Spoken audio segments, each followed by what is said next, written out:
Have you ever met someone online who seemed perfect until they slowly became your worst nightmare? That's exactly what happened in today's story. A guy met a girl on Facebook, and within 24 hours, she was already sleeping over at his house. It started with a laughter, but ended with infection, paranoia, and something way darker. Let's get into this because even I'm still shocked at how it ended. Welcome back to my channel. If you are new here, my name is Senam, but you can call me Sem. I bring you real life confessions and stories that will make you think, cry, and sometimes pant for breath. If you love stories that touch the soul, don't forget to like, subscribe, and turn on your notification bell so you never miss a story. Let's dive right in.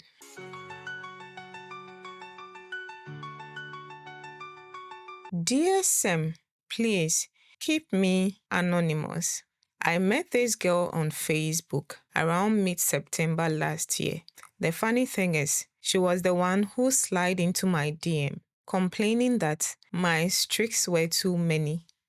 I replied rudely, "Yeah, I know, not a good start." But she got pissed, and for some reason, I felt bad. I wanted to get on her good side. From that one chat, we started vibing. It was natural, easy, even kind of addictive. Soon, we moved from Facebook to WhatsApp. Let me make something clear. I'm a certified loner. No relationship, no good morning baby test.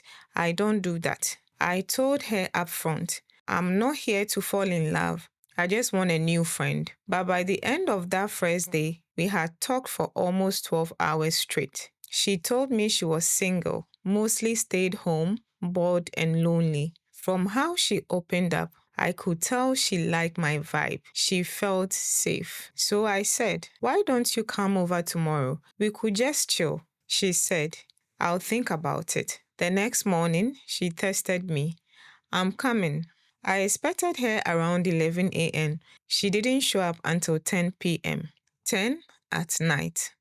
And since her house was an hour away, I couldn't send her back home. So yeah, she stayed.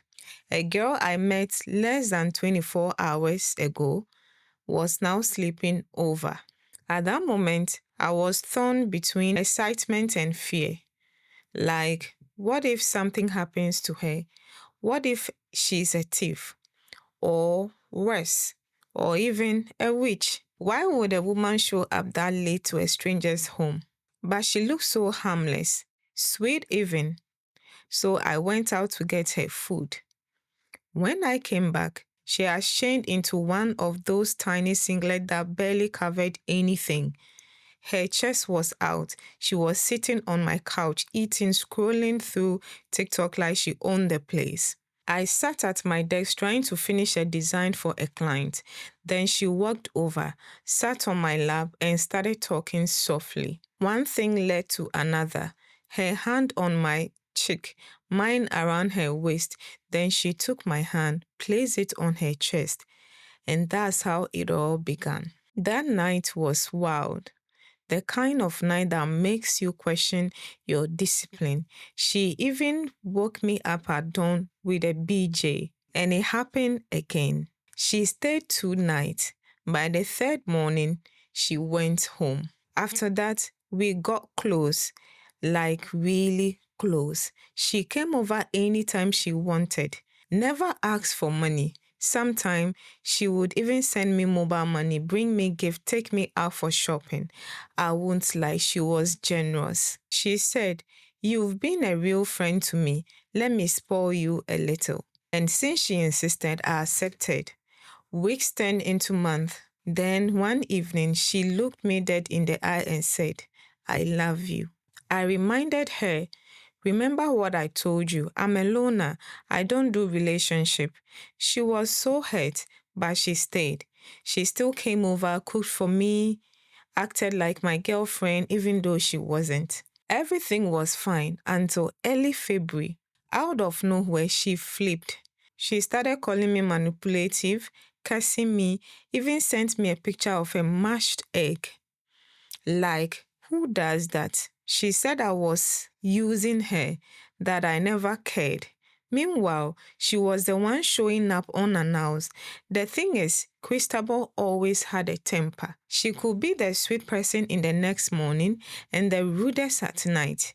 She would bring up old arguments, talk down to me, and then say, sorry, like nothing happened. I hate stress, so most times I would just keep quiet. But that day, I'd had enough. I decided to cut her off. That evening, she tested me again, acting sweet, but I didn't respond. Then came my birthday, March 9th. She sent a long, emotional paragraph and posted me on her WhatsApp status, and it reads, my favorite person, my peace. I ignored it. She begged for weeks, but I kept my distance. Finally, on March 29th, I gave in, invited her over to celebrate her birthday. She came. We laughed, ate, and had fun. Then I told her, this is the last time you will ever hear from me. She smiled, but her eyes said something else. Here's where things turned darker. Back in early February, before her meltdown, I got an infection. Painful, embarrassing, and confusing. And guess what? She was the only person I'd been with since October. I confronted her. She swore she would handle it, said she would go for treatment, but she never did. So I treated myself. 2 weeks after her birthday, another infection. This time it was worse. I was literally peeing red. I called her again. Same excuses. I'll take care of it, but she didn't. So I went for treatment again. At this point, my trust was gone.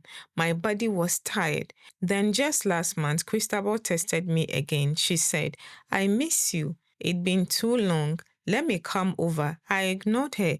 She texted again. I want to make it up to you. I'll buy you the new iPhone. I meant to give it to you on your birthday. That's when my gut screamed, don't do it. Because something about her comeback felt very wrong. Like she wanted to trap me, maybe with a pregnancy, maybe something worse. And that's where we are now. He ends the message saying, I don't know what she wants from me, but my conscience is uneasy. Should I meet her again, or should I ignore her and disappear for good? This story isn't just about love or betrayal, it's about boundaries. A man who said he didn't want love got dragged into something deeper, something that hurt him physically and emotionally. And to everyone watching, if someone brings more chaos than peace, walk away. No amount of gifts, money, or promises are worth your health. So, guys, what do you think about this story? Let me know your thoughts down in the comments. If you love stories like this, don't forget to subscribe, like, and share this video with your family and friends. If you have any real life story you want to share, all details are in the video description. Stay safe, protect your peace, and remember, not every I miss you deserves a reply. See you in the next video.